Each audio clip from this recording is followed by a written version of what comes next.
ஏங்க நடுங்குதா? பயமா இருக்கா? ஐயோ மீட்டிங்ல பேச சொல்லிட்டாங்களே, நான் என்ன செய்ய போறேன் இப்போ? என்னத்த பேசுறது தெரியலையே, என்ன பேசுறது? இந்த வீடியோ உங்களுக்காக.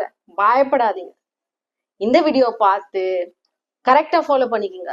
ஸ்போக்கன் இங்கிலீஷ் எக்ஸ்பர்ட் ஆயிருவீங்க. அதுக்கு என்ன செய்யணும்? இந்த வீடியோவை ஸ்கிப் பண்ணாம பாருங்க. அப்புறமா சப்ஸ்கிரைப் பண்ணிக்கோங்க.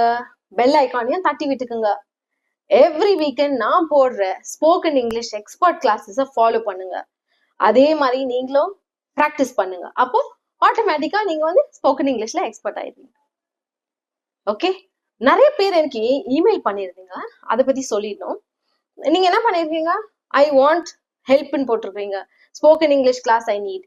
ஆனா எனக்கு கொஞ்சம் டீட்டெயில்ஸ் வேணும். எல்லாருக்கும் நான் ரிப்ளை பண்ணிருக்கிறேன். இந்த டீட்டெயில்ஸ் பேரு, உங்க வயசு, எங்க வேலை செய்றீங்க, என்ன வேலை செய்றீங்க, அப்புறமா வந்து உங்களோட மீடியம் தமிழ் மீடியமா இங்கிலீஷ் மீடியமா, எதுக்கு உங்களுக்கு இங்கிலீஷ் கத்துக்கணும், அப்புறமா உங்களோட இங்கிலீஷ் லெவல், நீங்க எந்த லெவல்ல இருக்கிறீங்க, பேசிக்கா, இன்டர்மீடியட்டா, அட்வான்ஸ்டா, அபவ் அட்வான்ஸ்டா, எதுவா இருந்தாலும் எழுதி அனுப்புங்க. அப்போதான் நான் வந்து உங்களுக்கு பெர்ஃபெக்டான ஒரு இங்கிலீஷ் கோச்சிங் நான் உங்களுக்கு பண்ண முடியும். இன்னொரு விஷயமும் இருக்குல்ல, நம்மளோட resume building services. Dream job வேணுமா, இல்ல ஜாப் மாத்த பாக்குறீங்களா? அதுக்கும் நான் வந்து ரெஸ்யூமே, அதாவது பயோடேட்டா நான் பண்ணுவேன். Because I have been HR in a recruitment firm and I know what to avoid. நீங்க ரிசர்ச் பண்ண தேவையில்லை, நீங்க வந்து டைம் வேஸ்ட் பண்ண தேவையில்லை, கம்பேர் பண்ண தேவையில்லை. ஐயோ என்ன செய்யறது, எது எழுதுறது, அதெல்லாம் வேண்டாம். என்ன கான்டாக்ட் பண்ணுங்க, உங்களுக்கு ஒரு சூப்பரான ரெஸ்யூமே பண்ணி கொடுப்பேன். அதை வச்சு excuse me, you can land a dream job. Email me. Okay, what is the lesson today? Today I'm going to be teaching you some phrases. Phrases are just 2-3 words put together to make perfect sense or perfect meaning. Phrases na என்னது? ஒரு 2-3 வார்த்தையை ஒன்னா சேர்த்து ஒரு சின்ன ஒரு sentence, அதுக்கு ஒரு மீனிங் உண்டு. இது வந்து ஆஃபீஸ்ல யூஸ் பண்ற phrases. அதை தான் சொல்லி கொடுக்க போறேன். அதே மாதிரி இப்போ உங்க புக் வச்சிருக்கிறீங்கல்ல, எடுத்துட்டு வாங்க. அதுல வந்து எழுதுறதுக்கு இது வந்து phrases. Last week vocabulary words பார்க்கலையா நீங்க? அங்க லிங்க் இருக்கும், நான் வந்து வீடியோ எண்ட்ல அதை போய் பாருங்க. அதுவும் வந்து சூப்பர்பான வேர்ட்ஸ், நிறைய பேருக்கு அது ரொம்ப பிடிச்சிருந்துச்சு. ஓகே, அதே மாதிரி இந்த phrases-உம் நீங்க வந்து நோட் டவுன் பண்ணிக்கோங்க. அப்புறம் மீனிங் எழுதிக்குங்க. அப்புறம் லைன்ஸ் விட்டுக்குங்க. ஃபினிஷ் பண்ண பிறகு நீங்க வந்து போய் உங்களுக்கு சென்டென்ஸ் ஃபார்ம் பண்ணலாம், நீங்களே யோசித்து.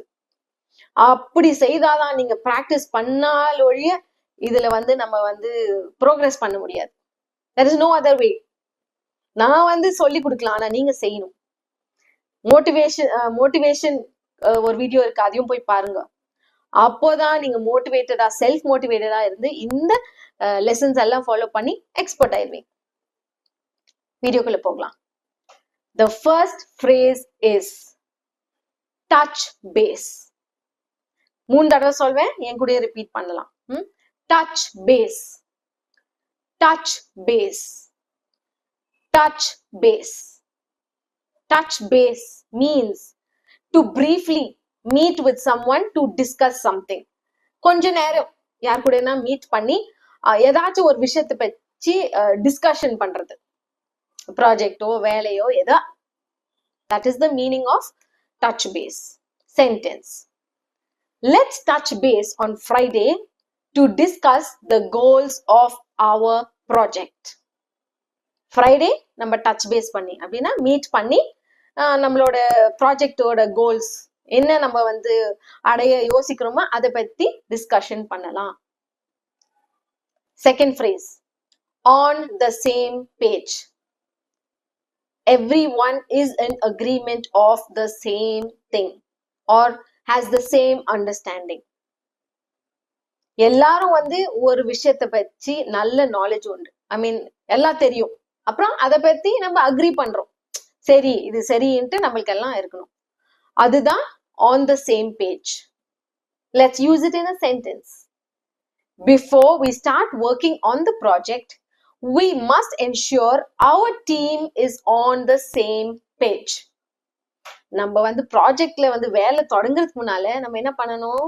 we must ensure நம்ம வந்து எல்லாரும் சேம் பேஜ்ல இருக்கிறோமான்னு நம்ம பாத்துக்கணும். அப்பதான் வந்து யுனைடடா வேலை செய்து அந்த வந்து முடிக்க முடியும் சக்சஸ்ஃபுல்லா. Third phrase, back to the drawing board. Back to the drawing board. Back to the drawing board. It means to start over again because the current attempt has failed. Back to the drawing board na இப்போ நம்ம செய்தது வந்து சரியில்லை, fail ஆயிடுச்சு, அதனால நம்ம திருப்பியும் அதை தொடங்கி திருப்பியும் அதை செய்யணும். Sentence, since the client has rejected our proposal, it's back to the drawing board. நம்ம கிளையண்ட்க்கு ஒரு ப்ரொபோசல் அனுப்பிச்சிட்டோம், அவங்களுக்கு அது பிடிக்கலன்னு சொல்லிட்டாங்க, இப்போ என்ன செய்வோம், திருப்பி தொடங்குவோம், புதுசா திருப்பி தொடங்கி ஒரு புது ப்ரொபோசலை ரெடி பண்ணி உங்களுக்கு அனுப்பணும். Hope you've understood. அதுக்கு தான் நான் எக்ஸ்பிளனேஷன் உங்களுக்கு கொடுக்குறேன். ஓகே, சம் பீப்புள் அவங்க யோசிக்கிறாங்க, ஏங்க இவ்வளோ பேசிக்கா சொல்லி கொடுக்குறீங்கன்னு. இந்த கிளாஸ் வந்து இங்கிலீஷ் உங்களுக்கு தெரிஞ்சா நீங்க வந்து ஸ்பீடை இன்க்ரீஸ் பண்ணி நீங்க பாத்துக்கலாம். ஆனா எல்லாருக்கும் புரியணும்னு தான் நான் வந்து கிளியரா ஸ்லோவா எக்ஸ்பிளைன் பண்றேன். புரிஞ்சுச்சா? Fourth phrase is up in the air. Up in the air. Up in the air. It means something is uncertain or undecided.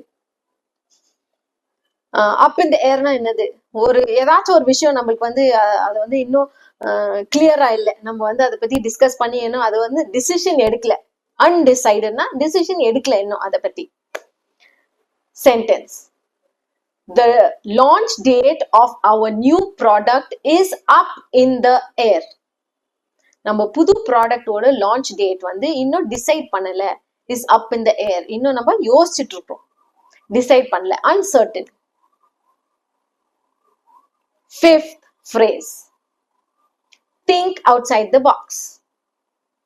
Think outside the box. Think outside the box. Good. இத டெஃபினட்டா கேள்விப்பட்டிருப்பீங்க. Think outside the box na to think creatively and in an unconventional way. Think outside the box na என்னது, நம்ம வந்து யூசுவலா யோசிக்கிற மாதிரி யோசிக்காத வேற ரூட்ல போய் யோசிக்கிறது, அப்புறமா புது விதமா யோசிக்கிறது. Sentence, to solve this issue we all must think outside the box.